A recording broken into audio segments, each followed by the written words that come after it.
हज़रत रबीउल अव्वल का मुबारक महीना चल रहा है। इस रबीउल अव्वल के महीने में नबी पाक सल्लल्लाहु अलैहि वसल्लम की विलादत बासादत हुई थी। तो उस निस्बत से एक सवाल आया है कि अल्लामा शिबली रहमहुल्लाह ताला ने अपनी किताब सीरत नबी में ये लिखा है कि जो लोग ये दुनिया में नबी पाक सल्लल्लाहु अलैहि वसल्लम जब तशरीफ़ लाए थे तो उनके मुतालिक ये हालात ज़िक्र करते हैं कि जी वो फ़ारिस के महलात की आग बुझ गई थी और ईवान किसरा के 14 किंगरे थे वो गिर गए थे, या जो बुहैरा तिब्रिया था वो खुश्क हो गया था। ये मनगढ़ंत रिवायतें हैं, क्योंकि इन रिवायतों का जिक्र ना बुखारी शरीफ में है, ना मुस्लिम शरीफ में है, ना सहाई सित्ता की और किसी किताब में है। अगर ये वाक़यात रूनुमा हुए थे तो कई तो इनका इन किताबों में जिक्र होता। लिहाजा मनगढ़ंत हदीसें हैं और बहुत ज़्यादा लोगों ने इसमें तजावुज़ कर दिया हद से बयान करने में। तो हज़रत आपकी क्या राय है इसके बारे में हज़रत, और इसके कन्फ्यूजन दूर फरमाइएगा। अल्लाह अकबर। लोग सरकार दो आलम सल्लल्लाहु अलैहि वसल्लम की शान अक़दस को भी छोड़ते नहीं, उसको भी एनालाइज करना शुरू कर देते हैं जी। मतलब एक आम आदमी की शख्सियत को एनालाइज करें तो समझ में आता है सरकार दो आलम सल्लल्लाहु अलैहि वसल्लम जिनकी शान ये है कि बादत खुदा बुजुर्ग तो एक किस्सा मुख्तसर, पहले खुदा उसके बाद मुस्तफ़ा। बेशक हुआ कि खुदाई के नीचे नीचे के जितने भी मरातब आलिया हैं सब के आप मुस्तहिक हैं, खुदा नहीं हैं आप। खुदा से नीचे के जितने मनासिब है उसके आप मुस्तहिक हैं, तो बात ख़त्म हो गई। तो वहाँ भी मुबालगा मेज़ी का क्या था मतलब, जिनका नाम ही अल्लाह तबारक व तआला ने आमद और मोहम्मद रखा हो। आमद का मतलब यह है कि वो सबसे ज़्यादा अल्लाह की हमदो सना करने वाले, और जो वो मफूल के माना में लें तो इसका मतलब सबसे ज़्यादा जिसकी हमदो सना की जाए इसके मुकाबले में किसी की हमदो सना नहीं। और मोहम्मद का माना ही ये है कि जिसकी सबसे ज़्यादा हमदो सना मुतवातर होती हो। बिल्कुल। तो आखिर इतने महामिद होंगे, इतने महासिन उनके होंगे, कमालात होंगे कि मुतवातर उनकी हमदो सना हो रही हो। बिल्कुल। और जिस नबी को अजान जो इस्लाम का शायर मेरी शियार है अशहदु अल्ला इलाहा इल्लल्लाह के बाद अशहदु अन्ना मुहम्मदुर रसूलुल्लाह ना कहे तो ख़त्म नहीं होती अजान आपकी। जिस नबी जो इबादत नमाज महज अल्लाह की इबादत, उसमें जब तक अल्लाहुम्मा सल्ली अला मोहम्मद कह के सलात सलाम ना पढ़े नमाज पूरी नहीं होती। यार वो शख्सियत का आप उसको एनालाइज आप कैसे कर सकते हैं कि नहीं यार ये मन गढ़त है और ये छोटी बड़ी, उनकी तो मकामात आलिया का अंदाज़ा ही आप लगा नहीं सकते। वो ऐसा बहर ज़खार है कि जिसका कोई किनारा नहीं है कि इतने महामिद है। तो बार तो उस पर जो उन्होंने एनालाइज कर दिया, और एनालाइज भी इस अंदाज से कर दिया कि बुखारी मुस्लिम में नहीं है, हैं? लिहाजा जो है, लिहाजा जब बुखारी मुस्लिम में नहीं है, सियासता में नहीं है, लिहाजा ये इसका मतलब मनगढ़ंत है। बहुत खूब भाई। बल्कि आपने तो अल्लामा शिबली नुमानी रहीमुल्लाह का नाम लिया गालबन। अल्लामा शिबली नुमानी रहीमुल्लाह ही ने सीरत नबी जो उनकी अपनी किताब है उसमें सैकड़ों रिवायतें वो जिक्र फरमाई हैं जो ना बुखारी में ना मुस्लिम में सियासता में कहीं नहीं है। दूसरी हदीस की किताबों की रिवायतें वो उन्होंने वहाँ नकल फरमाई हैं। वो किस बेस पे नकल फरमाई उन्होंने? अगर वो ये कहते हैं कि सियासता के अलावा की रिवायतें मन गढ़ंत हैं, ठीक है ना, तो फिर उन्होंने सैकड़ों रिवायतें क्यों जिक्र की? और इन्हीं रिवायतों पर जहाँ नबी पाक की विलादत की रात में जो मौज़ात दुनिया में ज़ाहिर हुए उसी पर आपकी तान टूट गई। नहीं नहीं ये गलत है, बाकी आपने जो पेश की वो सही कैसे हो गई? आप भी सारी सिर्फ बुखारी मुस्लिम की रिवायतें पेश करते, आप सियासता की सिर्फ रिवायतें पेश करते, आपने क्यों दूसरी पेश की? हम पे पेश कर दी तो मनगढ़ंत होगी, आपने पेश की तो क्या होगी? हैं वो मोतबर मुस्तनद हो गई। ये तो मीठा मीठा आप कड़वा कड़वा थू थू है। और दूसरी बात यह है कि ये बताइए कि वो विलादत की रात में ये वाक़यात हुए दुनिया में, ये हुए कि नहीं हुए? हुए, वाक़यात तो हुए ना। ये तो तारीख, ये तो ईसाइयत की तारीख में भी लिखे हुए हैं, ये तो क्रिश्चियनिटी की हिस्ट्री में भी लिखे हुए हैं कि वो ये हुआ था। अब आप इससे काट रहे हैं कि नबी की विलादत उस रात में हुई थी, उस वजह से नहीं हुए। विलादत अपनी जगह होगी, वो और कोई वजूहात थी जिस वजह से हुए, लेकिन हुए तो है ना, हैं? और उसी रात में नबी पाक पैदा हुए थे, उसी रात में ये वाक़यात पेश आए। बिल्कुल ठीक है ना जी। तो वाक़यात रूनुमा तो मुशाहिदे में आए, दुनिया ने देखा, किताबों का हिस्सा, तारीख का हिस्सा है। बिल्कुल तो फिर बताइए वो क्यों हुए, उसकी उसकी रीजन क्या थी? सही। अगर नबी की विलादत की वजह से नहीं हुए तो किस वजह से हुए? क्या वो अजीम शान जो महल था वो बिला वजह जलजले से उसके बुनियाद में दरारें पड़ गई, जी। उसके किंगरे गिर गए हैं, और 1000 साल से जलती हुई आग बुझ गई है, और जो वो दरियाए फारस वो सारा का सारा खुश्क हो गया अचानक? बिल्कुल। ये वाकया तो रूनमा हुए हैं, तो किस वजह से हुए? क्योंकि आप टेक्निकल उसूल के मुताबिक तो कोई वजह साबित कर ही नहीं सकते, और इनकार कर रहे हैं आप नबी की विलादत के मौजे को, तो उसकी वजह बताएं क्यों हुए। ठीक। और तीसरी बात यह है कि आपने कह दिया बुखारी मुस्लिम सियासता में नहीं है, लिहाजा जो है ये मनगढ़ंत है, ये काबिल एतबार नहीं है। तो पहली बात है आपने बुखारी मुस्लिम के मिजाज को नहीं समझा शायद, आप तो बहुत बड़े अल्लामा है भाई। और फिर मजे की बात ये जो बात उन्होंने कही है, ये आज भी बात जो है ना वो मीडिया स्कॉलर, अंग्रेजी स्कॉलर बने हुए हैं जो मॉडर्नाइज इस्लाम ला रहे हैं मार्केट में, वो भी कहते हैं नहीं ये क्या इजेजुरेट है, ये इजेजुरेट है। अब इजेजुरेट कर दिया आपने, ठीक है, नबी पैदा हुए, बस पैदा हुए भी जैसे इंसान होते हैं, अब आपको उसके पैदा होने पे ये हो गया पूरे आलम में है, नहीं ये इजेजुरेट है।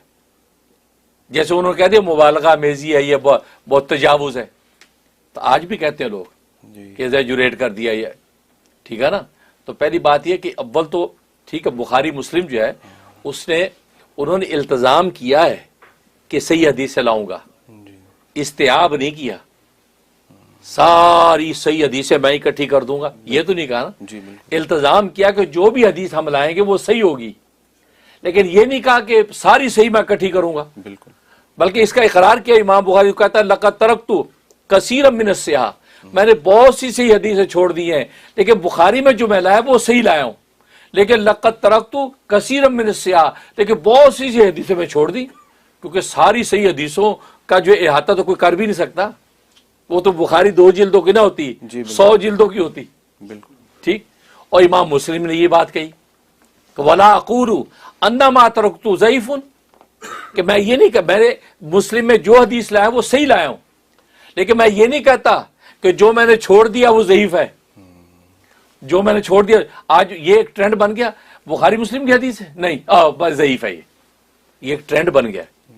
बुखारी की हदीस नहीं, बुखारी की नहीं, मुस्लिम की नहीं, और फिर ज़ईफ़ है। तो मुस्लिम खुद कह रहा है खुद कह रहा है कि ला अक़ूलु है वला अक़ूलु अन्ना मा तरक्तु ज़ईफ़ुन, मैं ये नहीं कहता कि जो मैंने छोड़ दी, जो मैंने जिक्र नहीं की वो ज़ईफ़ है, वो मैं नहीं कहता। वो खुद मान रहे हैं कि बहुत सही हदीसें मैंने छोड़ दी, मैं तो अपने मंशा के मुताबिक किताब 2 जिल्दों की बना दी है, बाकी बहुत सही हदीसें। तो आप तो खुद उनके अपने मंशा के खिलाफ भी बात कर रहे हैं, खुद उनका मिजाज वो खुद बोल रहे हैं कितनी सही हदीसें छोड़ दी मैंने। लिहाजा जो है दूसरी मुस्तदर हाकिम एक किताब है, इमाम हाकिम ने मुस्तदर हाकिम में तमाम वो सही हदीसें जमा की जो मुस्लिम और बुखारी नहीं लाया, उन्होंने वो जमा कर ली उनकी शरायत के मुताबिक। फिर सुनह बैकी में हदीसें हैं, और ये जो हदीस है ये सुनह बैकी के अंदर है, इसी तरह अबी नुआइम के अंदर है, खरायती में है, इब्ने असाकिर में है। ये हदीस की किताबें बड़ी बड़ी भाई जी सब ने जमा की सारे वाकयात। सही। ठीक। और फिर ये मैंने बताया ये तो क्रिश्चियनिटी की हिस्ट्री के अंदर भी मौजूद है, क्योंकि क्रिश्चियनों के साथ ताल्लुक है ना, और क्रिश्चियन और फारिस की तारीखें हैं, उनके साथ इसका ताल्लुक है, उन्होंने होते हुए देखा था, बिल्कुल सब कुछ देखा उन्होंने है। तो वो तो मान रहे हैं, आप पता नहीं किसको खुश करने के लिए इनकार कर रहे हैं, ठीक है ना। और अब ये है कि वो क्या वाकया, चलो मैं वो भी शेयर कर दूं, नाज़रीन को फायदा हो कि उसकी डिटेल है क्या। हुआ ये कि किसरा नौशेरवान, किसरा का बादशाह जो नौशेरवान था उस वक्त, तो इधर रसूल सल्लल्लाहु अलैहि वसल्लम की विलादत हुई। जब विलादत हुई उसी रात में किसरा जो अपने महल के अंदर बैठा है, तो उसका महल जलजले की तरह लर्जा, ऐसा लर्जा कि उसकी बुनियादों में दरारें पड़ गई, और उसके 14 किंगरे थे, 14 किंगरे, वो 14 किंगरे टूट के गिर गए। जो उसकी खूबसूरती और अजमत की शान थी वो 14 किंगरे गिर गए, खिड़कियां हिल के गिर गई। ये बड़ा हैरान हुआ कि यार ये क्या वाकया हुआ। अगर से खौफजदा भी हो गया, लेकिन अपने खौफ को छुपाना भी चाहता था कि बादशाह था, सुबह उसने दरबार में सब लोग जमा कर लिए, उनको कहा कि भाई आ जाओ, बैठ गए। कह रहे कि तुम्हें पता मैंने क्यों बुलाया तुम लोग? कहता नहीं, हमें तो नहीं पता क्यों बुलाया। अभी इतनी बात ही की है तो उसके पे एक खत आया उसके पास। उसने खत देखा तो खत में लिखा हुआ था कि बादशाह सलामत, 1000 साल से जो हमारी आग जल रही थी ना हमारे, क्योंकि वो मजूसी थे, ये मुल्क फारस की बात हो, ईरान की बात हो रही है, वो जो आग की पूजा करते थे, 1000 साल से जो आग जल रही थी जिसकी हम पूजा करते थे, तो अचानक बुझ गई वो रात में ना। कहते हैं अब इसको थोड़ी सी दहशत हुई कि यार मेरे भी अजीब वाक़े पे ये एक नई खबर आ गई। अभी ये सोच ही रहा था, एक और खत, एक बंदा आ गया। उसने जो है कहा कि मुल्क शाम के इलाके से पहुंच गया। उसने कहा जी हमारे इलाके के अंदर जो है वो पानी जो था, दरिया का पानी, सारे के सारे एकदम खुश्क हो गए, सारे चश्मे। अभी ये सोच ही रहा है, एक और बंदा आ गया। कह ले कि जो दरिया फारिस है, वो दरिया फारिस ऐसा खुश्क हो गया कि ऐसे लगता है यहाँ पानी कभी था ही नहीं। आज रात ये वाक़या पेश आया। अब इसका खौफ जो है इंतहा को पहुंच गया कि यार ये तो लगता है समथिंग रॉन्ग, कुछ है। अब उसने कहा कि भाई अच्छा तुम लोग ये अजीब बातें मुझे सुना रहे हो। तो कहने लगा कि मैंने भी रात अजीब देखा है कि मेरा महल यूं हिला है जलजले की तरह, उसकी बुनियादों में दरारें पड़ गई और वो 14 किंगरे जो थे, वो जो हमारी शान, वो गिर गए 14 किंगरे। तो ये सूरत हाल पेश आई। और अभी मुझे बताया कि वो दरिया फारिस खुश्क हो गया और वो 1000 साल से आग जली वो अचानक बुझ गई है। और ये क्या सूरत हाल है? तो वो यूं हैरान होकर बात कर रहा है। तो उसने कहा कि भी कोई आदमी पेश करो जिससे मैं मालूमात करूं कि ये हो क्या गया, रात को क्यों ऐसा हुआ। तो जो एक आदमी था उनका खास, उसने कहा जी फलां इलाके का फलां जो शख्स है ना, उसको कहें आप, बुहैरा एक मुकाम था, बुहैरा का जो गवर्नर, उसको कहें वो किसी आलिम को भेजे। उसने बुहैरा, उनका हाँ ये अच्छा मशरा है। उसने बुहैरा के वहां बंदा भेजा, कहा किसी आलिम को भेजो, सवाल करना है। उसने एक आलिम भेजा जिसका नाम था अब्दुल मसीह गस्सानी, बड़ा मुतवाहिर आलिम था जिसकी 150 साल उम्र हुई थी। वो आ गया। जैसी आया तो उसने कहा तुम्हें पता मैंने तुम्हें क्या सवाल करना है? कहते जी मुझे तो नहीं पता। कहते कि उसने कहा कि हाँ आप सवाल करेंगे, जो मुझे जवाब आएगा तो मैं दे दूंगा, अगर मुझे जवाब ना आया तो मैं ऐसे बंदे का पता दे दूंगा जिसके पास जवाब होगा। वो अब्दुल मसीह गस्सानी ये बात की। उसने कहा कि असल में ये मामला है, रात को ये महल हिला है और किंगरे गिरे हैं और उधर आग बुझ गई है और जनाब ये सूरत हाल पेश है, दरिया सावा जो खुश्क हो गया है। ये क्या अचानक ये इनकलाब क्यों आया? उसने कहा कि इसका जवाब मेरे पास तो नहीं, लेकिन मेरा मामू इसका जवाब दे सकता है, जिसका नाम सती है और वो मुल्क शाम के अंदर है। कहता अच्छा तुम जल्दी यहाँ से पहुंचो, मामू से पूछ के आओ कि ये इतना बड़ा ये वाक़या क्यों हो गया। ये मामू के पास पहुंचा।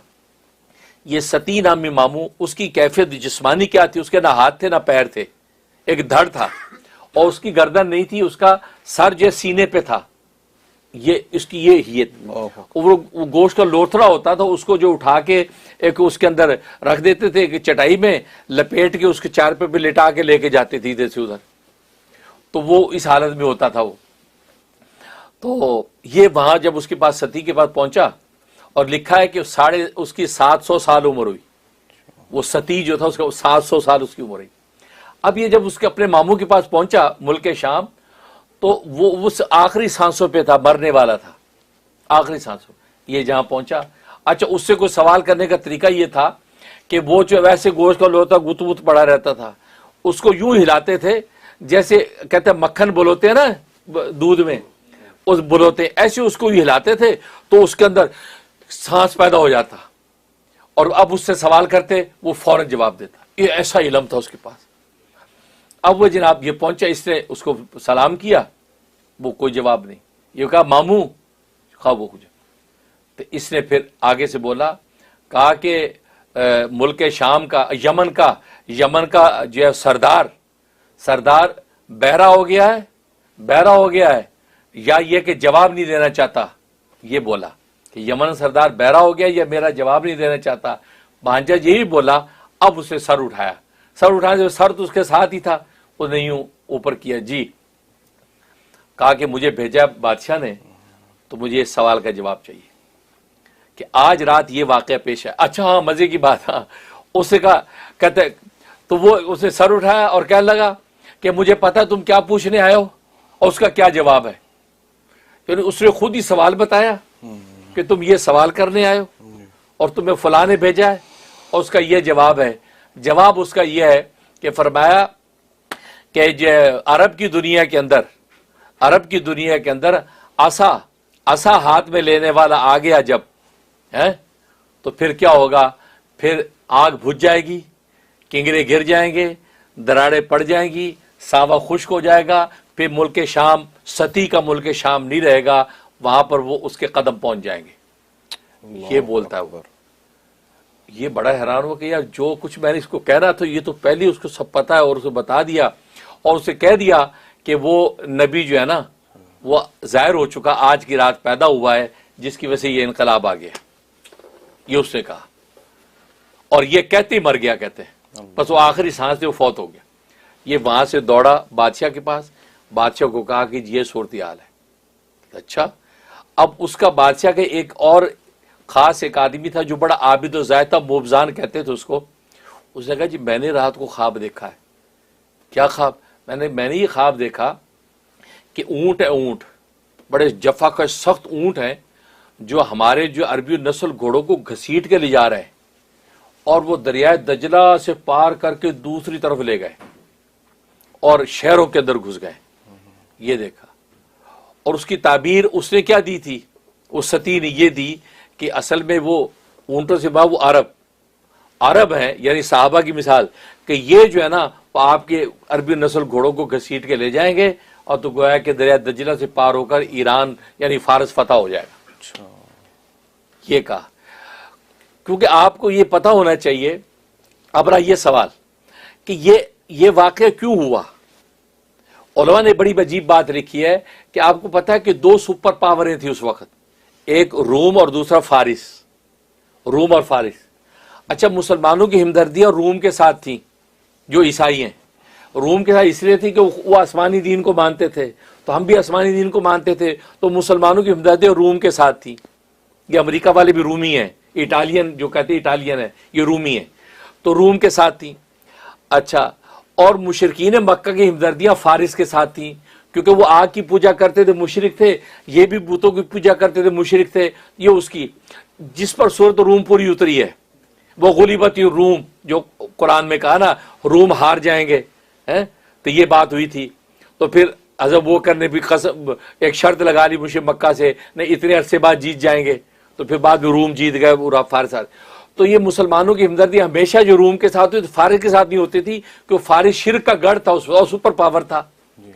उलमा लिखते हैं असल में ये वाकया फारिस में इसलिए पेश आया कि नबी आखिर ज़मां तो तौहीद का परचम लेके आए थे, तो लिहाजा उनके आने पर अल्लाह ने बतौल इरहास के ये जाहिर करना था कि पूरे आलम का इस वक्त शिर्क का जो मरकज है, उस मरकज को एक दफा आपकी आमद पर हिला दिया जाए, ताकि इशारा हो जाए कि ये मरकज जो है शिर्क बिदअत का, ये शिर्क का मरकज फना होगा, शिर्क व कुफर का, और यह इस्लाम का तौहीद का परचम बुलंद होगा। इस वजह से ये सारा वाक़या फारिस के अंदर दिखाया गया। तो नबी पाक पैदा हुए इधर सारे। अच्छा, वो 14 किंगरे गिरे। 14 किंगरे गिरने से क्या मुराद था? वो सती जो था, सती, उसने क्या जवाब दिया? उसने कहा असल में 14 किंगरे गिरने का मतलब है कि अब इस बादशाहत पर 14 बादशाह रहेंगे। 14 बादशाहत के बाद वो मुसलमान यानी वो अरबी ऊंट वाले वो इस पर काबिज हो जाएंगे। ये बात कही। तो जब ये किसरा को बताया गया तो किसरा का 14 बादशाह, ओ 14 बादशाह बहुत टाइम है भाई, मतलब एक बादशाह 40-40 साल रहता था, अब 14 बादशाह तो बहुत है। ये उसने ये सोचा कि 14 बादशाह पता नहीं कब नंबर आएगा, है। लेकिन हुआ ये कि अल्लाह की शान, 4 साल के अंदर 10 बादशाह फौत हो गए, हलाक हो गए। 4 साल में 10, और बाकी जो 4 थे जो उस्मान के जमाने में बाकी 4 भी खत्म हो गए। अब 14 बादशाह इतने से मुद्दत में अल्लाह तबारक व तआला खत्म कर दिए। क्योंकि आपको याद होगा कि ये ईरान का जो किसरा, ये तो किसरा नौशेरवान था, तो किसरा परवेज जब आया, किसरा परवेज था जिसे खत फाड़ा था आपका, अल्लाह ने वो भी असल में दिखाना था कि ये उसकी गुस्ताखी के नतीजे में ये जो सरजमीन इस्तेमाल होगी, आपका खत उसे फाड़ के पाँव में रोंदा था। तो नबी को जब इतला मिली थी तो नबी ने फरमाया कि इसने मेरे खत के टुकड़े किए हैं, इसकी सल्तनत के टुकड़े हो जाएंगे। बस फिर क्या हुआ, बस उसके बेटे ने उसी रात उसको कत्ल किया। अच्छा, उसको जब इतला मिली थी, आपका जब दावत इस्लाम का खत पहुंचा था, उस जालिम ने क्या कहा, उसने फौरन उससे यमन के बादशाह से कहा, गवर्नर से कहा कि ये कौन आदमी है जिसने मुझे दावत इस्लाम का खत लिखा है, जाओ उसको गिरफ्तार करके लेके आओ। तो गिरफ्तार करने के लिए कासिद पहुंच गए मदीना, गिरफ्तार करने के लिए पहुंच गया कि इनको गिरफ्तार करना है। तो नबी पाक सल्लल्लाहु अलैहि वसल्लम के पास साहब ने कहा, ये दो बंदे आए हैं, ये वही शख्स बंदे हैं जो दाढ़ी मुंडे थे और आपके पास है तो आपने मुंह फेर लिया, इधर आए तो मुंह फेर लिया। फरमाया, आपने फरमाया तुम्हें किसने कहा था ये शक्ल बनाने को, किसने हुक्म दिया? उन्होंने कहा हमारे रब ने हुक्म दिया, यानी बादशाह किसरा परवेज, उसका नाम था किसरा परवेज, उसने हुक्म दिया। उस पर आपने फरमाया कि बल लाकिन अमर नहीं, लेकिन मेरा अल्लाह जो है मुझे हुक्म देता है कि मैं दाढ़ी को बढ़ाऊं और मूंछों को कटवाऊं। आपने उसको काउंटर किया यूं। अच्छा, उन्होंने कहा जी क्यों आए? साहब ने बताया गिरफ्तार करने के लिए आए। वो कह रहे वो बात है। आप फरमाया, अच्छा उनको कि मैं मेरे नुमाइंदे से बात करें, सुबह बात करना। ये बात की। तो अब सुबह जब हुई तो नबी पाक सल्लल्लाहु अलैहि वसल्लम के सामने आए। आपने फरमाया कि तुम मुझे क्या गिरफ्तार करोगे, जिसका हुक्म लाए वो हलाक हो चुका है। उस रात में उसके बेटे ने कत्ल कर दिया उसको। नबी को गिरफ्तार करने आए थे, अल्लाह तबारक व तआला ने कैसा दिखाया मौजज़ा कि वो जो है वो कत्ल हो गया। कहता वो उसको जो है उसके बेटे ने कत्ल कर दिया। जाओ, ये बड़े हैरान, वो भागे, वहां से भागे, पहुंचे जल्दी से यमन पहुंचे।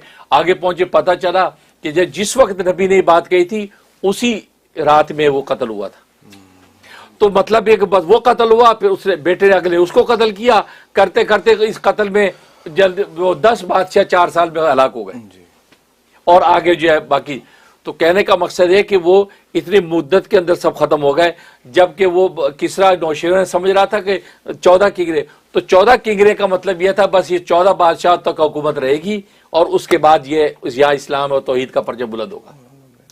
तो चूंकि वो शिर का गढ़ था और वो इस्लाम की तौहीद थी जिसको उसके ऊपर छाना था, इसलिए अल्लाह तबारक व तआला ने बतौर इरहास के जो है ये नज़ारा दिखा कि आपकी पैदाइश पर ये वहां पर हलचल बिछा दी, बता दिया कि एक मुकद्दमतु जैश के तौर पे तुम्हें पता होना चाहिए अब शिर्क के खत्म होने का वक्त है। आग को एकदम बुझा दिया, इशारा कर दिया कि ये शिर्क की आग अब बाकी रहने वाली नहीं है, अब हमेशा हमेशा के खत्म करने वाला नबी आ गया है। बेशक। हाँ, तो ये वाकया हदीस की किताबों ने तफसील से अंदाज से लिखा है और इसमें नबी पाक की अजमत पता चलती है और फिर ये इस आलम के अंदर रूनुमा हुआ है। तो रूनुमा होने की वजह बता दे, फिर क्यों रूनुमा हो भाई, कौन सी टेक्निकल वजह हुई है? और आप अपनी नबी की शान को बढ़ाने के बजाय वहां घटा रहे हैं कि नहीं उसका उससे कोई ताल्लुक नहीं है। इसका मतलब है कि आपका सीना जो है मोहब्बत इश्क से खाली है, जबकि कुव्वत इश्क से हर पस्त को बाला कर दे, दहर में इसमें मोहम्मद से उजाला कर दे। मैंने कहा नबी के महामिद और महासिन तो इतने हैं कि आप मुबालगा कर ही नहीं सकते। मुबालगे की हुदूद भी पार कर लें फिर भी मुबालगा नहीं होगा, फिर भी आप 10% आपका की शान बयान कर पाएंगे, बाकी 90% फिर भी बाकी है। और वो शानें तो खुलेंगी आखिरत में, नबी की वो शानें तो आखिरत के मैदान में खुलेंगी। दुनिया के अंदर तुमने क्या तारीफ की भाई, तुम इस थोड़ी सी बात को एग्जैजुरेट समझते हो, थोड़ी सी बात को मुबालगा मेरी समझते हो। इसका मतलब आपने अपने नबी को भी पहचाना नहीं।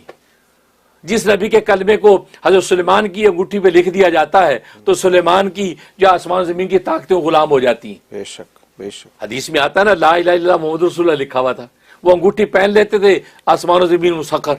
सुभान अल्लाह। यार यार आप मोहम्मद रसूलुल्लाह की हकीकत को पहचानते नहीं है और आप कहते हैं एग्जैजुरेट हो गया है। और बुखारी मुस्लिम में क्यों नहीं है? तो आपने बुखारी मुस्लिम की हदीसों के अलावा हदीसें अल्लामा शिबली नुमानी साहब क्यों लेके आए जी है? और फिर बुखारी मुस्लिम की हकीकत मैंने बता ही दी है कि, और फिर ये उसूल हदीस में कहीं बयान भी नहीं हुआ कि बुखारी मुस्लिम में अगर कोई हदीस नहीं या सियासता में नहीं तो ज़ईफ होती है। सही। ये कहीं बयान हुआ? कहीं ये उसूल बयान नहीं हुआ। या तो उसूल हदीस में ये उसूल बयान हो या इमाम बुखारी मुस्लिम ने ये बात कही हो कि हम जो हदीसें ना लाएं वो हदीसें ज़ईफ हैं। बल्कि वो तो कह रहे हैं वला अक़ूलु अन्ना मा तरक्तु ज़ईफ़ुन, मैं नहीं कहता कि जो मैंने छोड़ दिया वो ज़ईफ है, कि मैंने तो अपने मंशा के मुताबिक ले ली, बाकी अब बुखारी मुस्लिम, आप यहीं पे आपकी तांट टूटी, बुखारी मुस्लिम क्यों नहीं लाया? अब बुखारी मुस्लिम से पूछें, नबी की हदीस तो है और पूरी मुहद्दिसीन ला रहे और सनद के साथ ला रहे। और मैंने आपको तफसील से वाक़या बयान किया कि ये वो वाक़या पेश आया और इससे नबी पाक सल्लल्लाहु अलैहि वसल्लम की विलादत के वक़्त में एक इनकलाब का ज़ाहिर होना है, ये सब का सब पता चलता है। और अल्लामा सयूती रहमतुल्लाह अलैह ने भी इंतहाई अजीब-ओ-गरीब वाक़यात नकल किए हैं। तो जो नबी जो है लम्हा लम्हा उसके कमालात एक तरफ हैं, उस पर आप हैरान होते हैं, इसका मतलब है कि आपको अपनी इस्लाह की ज़रूरत है। जी, जज़ाकल्लाह खैर हज़रत, आपने खूबसूरती से इस बात को वाज़ेह कर दिया।